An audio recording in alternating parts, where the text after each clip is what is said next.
Bars have a way of making you reflect on your life.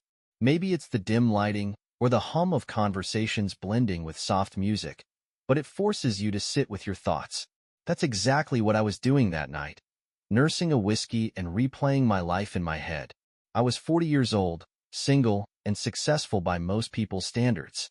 But there was an emptiness that gnawed at me, one I'd tried to drown out with work and routine. That's when I saw her. She wasn't flashy or overdone. She was the kind of beautiful you don't notice at first, but once you do, you can't look away. Her name was Jenny. She was the bartender's niece, covering a shift because someone had called in sick. I didn't know that at the time, of course. All I knew was that she had the kind of laugh that made you forget your problems, even for a moment. She noticed me sitting at the end of the bar, alone, and came over with a smile that felt like it was meant just for me. "You look like you could use a refill," she said, nodding at my empty glass. I smiled back, surprised at how easily she'd broken through my usual reserve. "Whiskey neat." She raised an eyebrow. "Let me guess, long day?" "Long year," I replied. She laughed, a warm, contagious sound, and I felt something I hadn't felt in a long time. Curiosity. I wanted to know her story. We talked until the bar closed. She told me about how she was 22, still trying to figure out what to do with her life. She wasn't in school but wanted to go. She was saving up, working odd jobs, and dreaming of bigger things. I told her about my career in finance, how I'd built a good life but somehow missed out on the one thing that mattered: connection. The conversation flowed easily, without pretense or awkwardness. When I walked her to her car that night, we lingered under the street lamp, both of us reluctant to end the evening. "I don't usually do this," she said, her voice soft. "Me neither," I replied. Then she leaned in and kissed me. It wasn't fireworks. It was something quieter, something that felt like a promise. We started dating after that night. I know what people probably thought. An older guy dating a woman almost half his age. But it didn't feel like that. Jenny had an energy that pulled me in, made me forget the numbers. We were different, sure, but it didn't matter. She was spontaneous and adventurous, always full of ideas for things to do. She brought out a side of me I hadn't seen in years. Our relationship moved fast, maybe too fast. Within a year, I proposed. Everyone said it was a mistake, that I was rushing into something that wouldn't last. But when I asked her to marry me, the way her face lit up told me I was doing the right thing. The wedding was simple but beautiful. We rented a little countryside venue, invited close friends, and had a barbecue reception under the stars. Jenny danced barefoot in her wedding dress, laughing as the wind tangled her hair. I remember standing there, watching her, thinking, this is it. This is what happiness feels like. For the first month, everything felt perfect. We settled into married life easily. Jenny filled our home with laughter, always dancing in the kitchen or dragging me outside to stargaze. I thought I'd finally found the life I'd been searching for. But looking back, I can see the cracks that started to form early on. Cracks I ignored because I didn't want to believe they mattered. The night it all unraveled was supposed to be another one of our regular backyard parties. We'd been hosting these get-togethers for years, grilled burgers, beer, and music blaring from a portable speaker. My friends had seen me through every phase of my life, and I loved having them over. This time, though, it felt different. Jenny was more excited than usual. "Relax, Dave," she shouted over the music. "Have some fun." So I did. I let myself relax, convinced that I was overthinking things. I joined my friends, cracked open a beer, and tried to enjoy the night. But when midnight rolled around and I couldn't find Jenny, the unease came back full force. I asked around. No one had seen her in the past half hour. My stomach tightened as I pushed through the crowd, scanning the backyard and house. Then I ran into Mike near the drinks table. "Hey, have you seen Jenny?" I asked, trying to keep the panic out of my voice. Mike shifted uncomfortably. "Yeah, she went inside with some guy. Tall, dark hair. I didn't recognize him." My heart dropped. "Where?" Mike pointed toward the house. "I think they went upstairs." Everything blurred after that. I stormed into the house, my mind racing with worst-case scenarios. The music, the chatter, all of it faded into background noise. When I reached the second-floor hallway, I saw the bathroom door closed. I knocked, heart pounding. "Jenny?" I called out. No answer. I knocked again, harder this time. The door creaked open, and there she was, sitting on the floor, her back against the wall, mascara smeared down her cheeks, eyes red from crying. Her eyes met mine, and she broke down completely, sobbing into her hands.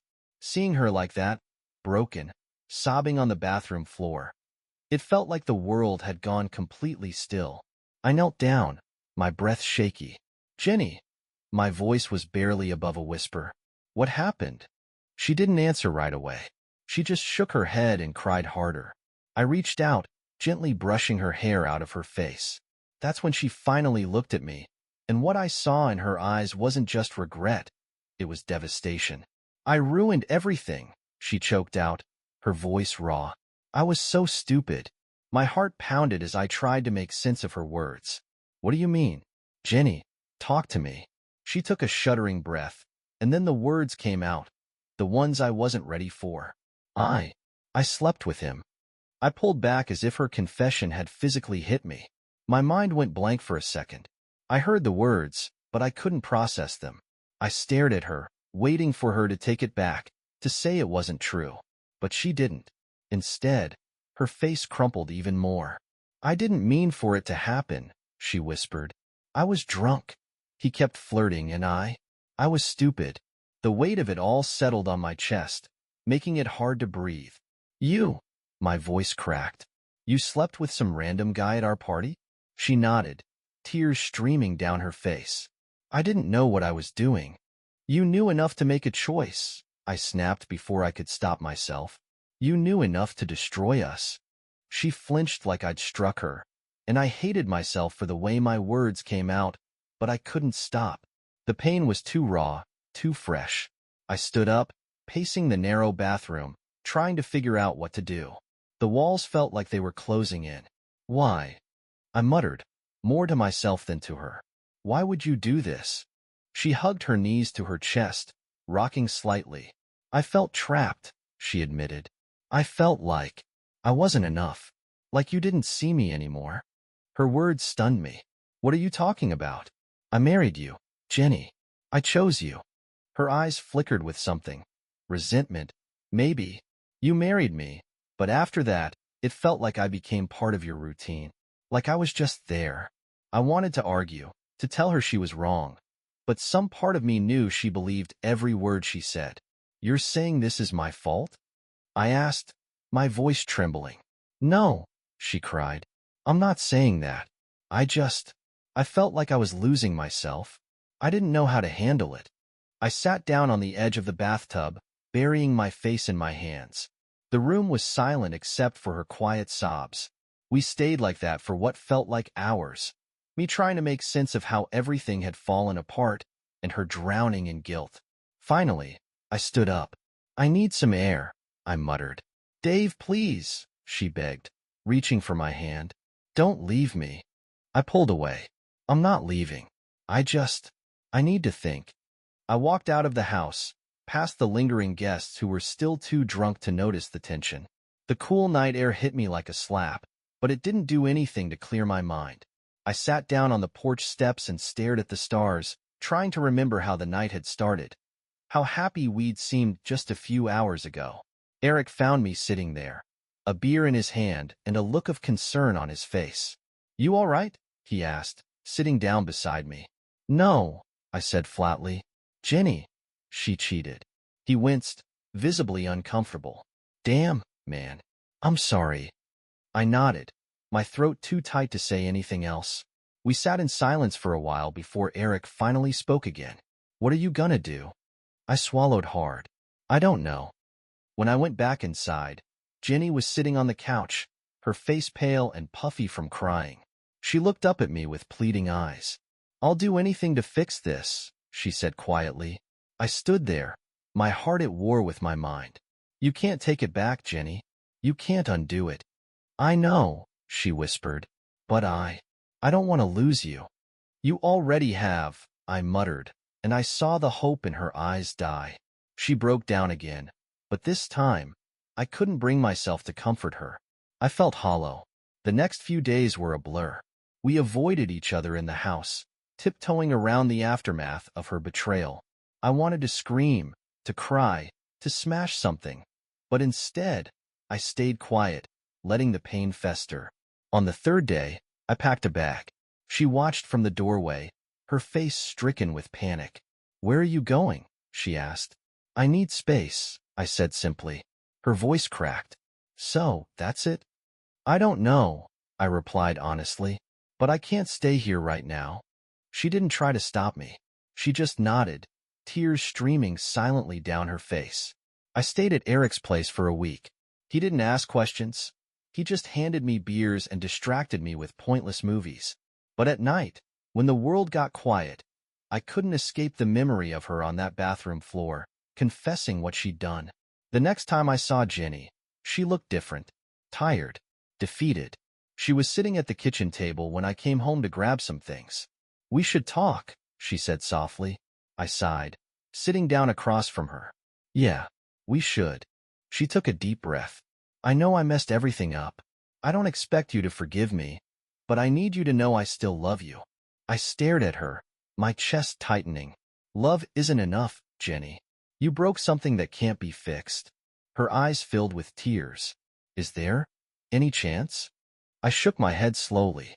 "No." She nodded, wiping her face. "Then, I guess this is goodbye." I stood up, feeling the weight of those words. "Yeah, I guess it is." We finalized the divorce 2 months later. She wanted more than what was fair. She asked for the house, the car, and half of everything I'd worked for. Instead of dragging it out, I gave her the car and paid for her first year of college. It wasn't about giving in. It was about letting go. A year later, she showed up at my door. She looked calmer, more composed. "I just wanted to say I'm sorry," she said. "For everything." I nodded, unsure of what to say. "And I've been thinking about us," she continued. "I know I don't deserve another chance, but I'd like to try." Against every logical instinct, I let her back into my life. For a while, things felt good, like maybe we learned something from all the pain. But deep down, I couldn't shake the fear that history would repeat itself. Some nights, when I lie awake, I wonder if I've set myself up for heartbreak all over again. For now, things are calm, but something in the back of my mind whispers, it's not over yet. Things were quiet for a while after Jenny came back. Too quiet, maybe. It was as if we were both trying to tiptoe around the shattered pieces of our past, pretending they weren't there. We went back to doing things like normal couples, dinners, movie nights, weekend trips, but there was an unspoken tension in the air. At first, I told myself it was all in my head. I convinced myself that people could change, that Jenny could grow, and that I could forgive. And for a while, it felt like we'd found some semblance of peace. She was kinder, softer, almost as if she was afraid one wrong step would make me leave again. But there was a heaviness in my chest that never fully went away. One night, we were sitting on the couch, watching some mindless reality show. Jenny had her legs curled under her, a blanket draped over her shoulders. She looked over at me with that same shy smile I'd fallen for in the beginning. "Do you ever think about what it would have been like if we hadn't split?" she asked softly. I paused, caught off guard by the question. "I think about it all the time," I admitted. She nodded, her gaze distant. "I do too. I wish I could take it all back." Her voice cracked, and I reached over, taking her hand in mine. "We can't change the past," I said quietly, "but we're here now. That has to count for something." She squeezed my hand, her eyes shimmering with unshed tears. "I'm trying, Dave. I really am." "I know," I whispered, but some part of me, the part that had been broken, couldn't fully let go of what had happened. I wanted to trust her. I wanted to believe that she was different. But trust is fragile, and once it's broken, the pieces never fit back the same way. A few weeks later, we went to another party, one of Eric's infamous backyard cookouts. I could tell Jenny was nervous about it. This was the first time we'd gone to a party together since that night, but I reassured her. "It's just a barbecue," I said, squeezing her shoulder. "No pressure." She smiled weakly, but I could see the fear in her eyes. The party was in full swing by the time we arrived. Eric greeted us at the gate with his usual bear hug and a beer in each hand. "Glad you guys made it," he beamed. Jenny and I wandered through the crowd, chatting with friends, grabbing plates of food. For a while, everything felt normal, easy, even. Jenny stayed close to me, her laughter softer than usual, but genuine. But as the night went on, the music got louder, the drinks flowed more freely, and the crowd grew rowdier. I could see Jenny starting to slip into that familiar restlessness. She tapped her foot to the beat, her fingers drumming against her beer bottle. Then someone turned up the music, and Jenny's eyes lit up. She glanced at me hesitantly, like she was seeking permission. "Go ahead," I said, trying to sound more confident than I felt. She smiled and stepped toward the makeshift dance floor. I watched as she swayed to the music, moving with the same carefree energy that had drawn me to her in the first place. But I couldn't help but feel that same old knot of anxiety tightening in my chest. Eric came up beside me, watching her with a guarded expression. "How are you holding up?" he asked. I shrugged. "I'm trying." He nodded, taking a sip of his drink. "You're a better man than me." We both watched as Jenny danced with the crowd, her face glowing with happiness. She wasn't doing anything wrong, at least, not yet. But my mind couldn't help but replay that night over and over again. Later in the evening, I noticed Jenny talking to a guy I didn't recognize. He was tall, broad-shouldered, with an easy grin that made him look like he belonged there even though I knew he didn't. Something about the way Jenny laughed at whatever he was saying made my stomach twist. I walked over, keeping my expression neutral. "Hey, everything okay?" Jenny looked up at me, startled. "Yeah, this is, The guy extended his hand. "Mark, nice to meet you." I shook his hand, feeling the weight of his grip. "Dave," I said simply. Jenny's smile faltered. "He was just telling me about some band he saw last week."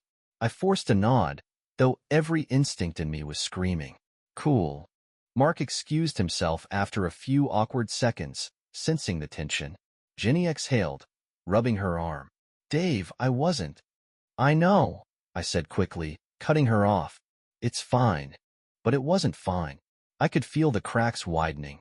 That night, after the party, we drove home in silence. Jenny stared out the window, and I gripped the steering wheel, trying to keep my emotions in check. When we got home, she finally spoke. "You don't trust me, do you?" Her words hung in the air, heavy and unspoken for too long. "I'm trying to," I admitted. "But it's hard." She turned to face me, her eyes pleading. "I'm not that girl anymore, Dave. I swear." "I know," I said softly, "but that doesn't make it any easier." Her shoulders sagged as she let out a shaky breath. "I love you." "I love you too," I whispered. "But love isn't always enough." We went to bed that night, but neither of us slept much. The weight of everything between us felt like a third person in the room, a ghost of the past that neither of us knew how to exorcise. The days that followed were filled with forced normalcy. We went about our routines, pretending everything was fine. But beneath the surface, I could feel it, the slow unraveling of everything we tried to rebuild. A week later, she came home from work with an envelope in her hand. She looked nervous. "What's that?" I asked. She hesitated before handing it to me. I opened it and froze. Inside was a photo, a candid shot of her talking to Mark at the party, and a note that read, "Are you sure she's changed?" My blood ran cold. Jenny's eyes filled with panic. "I didn't do anything, Dave. I swear." I looked at her, trying to read the truth in her face. But doubt crept in like poison. The silence that filled the room was deafening. I held the photo in one hand, the note in the other, my mind racing. It felt like déjà vu. Like I was standing at the edge of a cliff again, wondering if the ground was going to crumble beneath me. "Where did this come from?" I asked, my voice low but steady. Jenny's face was pale as she wrung her hands nervously. "It was in the mailbox when I got home," she whispered. "Dave, I swear I didn't. I didn't do anything." I studied her, searching for any sign that she was lying. Her eyes were wide, scared. But was it the fear of being caught, or the fear of losing everything? I didn't know anymore. "Do you know who sent it?" I asked. She shook her head furiously. No. Why would someone do this? I didn't have an answer, but whoever had sent the photo knew exactly how to hit where it hurt. The next few days passed in a blur of suspicion and tension. Jenny tried to act normal, cooking dinner, asking me about my day, but it all felt forced, and I wasn't innocent in it either. I wanted to trust her, but the image of her with Mark burned in my mind like a brand. Every glance felt like an accusation. Every silence felt like an admission. One night, after an especially awkward dinner, I finally broke. Jenny, I can't do this, I said, pushing my plate away. She looked up, her eyes tired and red. Can't do what? Live like this, I said, my voice cracking. Like I'm waiting for the other shoe to drop. Tears welled up in her eyes, but she didn't look away. I'm trying, Dave. I'm trying to make this work. I know you are, I said, but I don't know if I can. Her lip trembled as she reached across the table for my hand. Please don't give up on me. The next morning, I woke up to find her gone. Her side of the bed was cold, and there was a note on the pillow. I need to clear my head. I'll be back. I sat there, staring at the note, feeling a mix of anger and sadness. It wasn't supposed to be like this. She came back late that evening. I was sitting on the couch, a beer in my hand, watching some documentary I wasn't paying attention to. When she walked through the door, I turned to look at her. Where did you go? I asked quietly. She sighed and sat down across from me. To the park. I just needed to think. I nodded but didn't say anything. She fidgeted with her sleeve, then spoke again. I thought about what you said, about how you're waiting for the other shoe to drop. I stayed silent, letting her talk. I've made mistakes, she continued. Big ones. And I know you're afraid I'm going to hurt you again. But Dave, I'm scared too. Of what? I asked. Of losing you, she whispered. Of becoming that girl again. The one who didn't know how to appreciate what she had. Her words cut through the fog of doubt in my mind. She wasn't just asking for forgiveness. She was asking for a lifeline. We sat there in the quiet for a long time, neither of us knowing what the right thing to say was. Finally, I stood up and walked over to her, pulling her into my arms. She clung to me, her whole body shaking. I don't want to lose you, she whispered again. I pressed my forehead against hers. Then don't. A month later, the truth finally came out. The note and photo? They were sent by Mark himself. Turns out, he was a petty, attention-seeking idiot who didn't like that Jenny had brushed him off at the party. He'd snapped the photo and twisted the narrative, hoping it would drive a wedge between us. When Jenny found out, she was furious. But more than that, she was terrified that I'd believe him over her. I told you, she said, her voice shaking. I told you I didn't do anything. And she was right. She hadn't. But the damage had already been done. The trust that had been so fragile to begin with had cracked even more. We stayed together after that for a while, at least. We tried to rebuild. Some days were good, even great. We laughed. We planned trips. We talked about the future. But other days, the shadows of the past lingered too heavily. I could see it in her eyes, that fear of making another mistake. And I could feel it in myself, that nagging doubt that maybe, just maybe, I'd made a mistake by letting her back in. A year after we reconciled, she came home one day with a nervous smile and a small box in her hands. What's that? I asked, raising an eyebrow. She handed it to me, her hands trembling. I opened it and found a keychain with a tiny engraved message, New Beginnings. She sat down next to me, tears in her eyes. I've been accepted into a university program, she said. I want to finish what I started. I was stunned. That's amazing, Jenny. She nodded. And I want us to move forward too. I want to put all of this behind us. I held the keychain in my hand, the weight of it much heavier than it should have been. I wanted to believe her. I wanted to believe that we could start fresh. But deep down, I knew the past had a way of creeping back in when you least expected it. As I write this, we're still together. She's in school, thriving, making something of herself. And I'm proud of her, prouder than I can say. But some nights, when I'm alone with my thoughts, I wonder if I've built my life on a fault line. I don't know how this story ends. Maybe she's changed for good. Maybe we'll be okay. Or maybe the ghosts of our past will come back stronger than ever. For now, I'm holding on to hope. But I've learned something important. Hope alone isn't enough. Trust is what holds everything together. And without it, everything can crumble.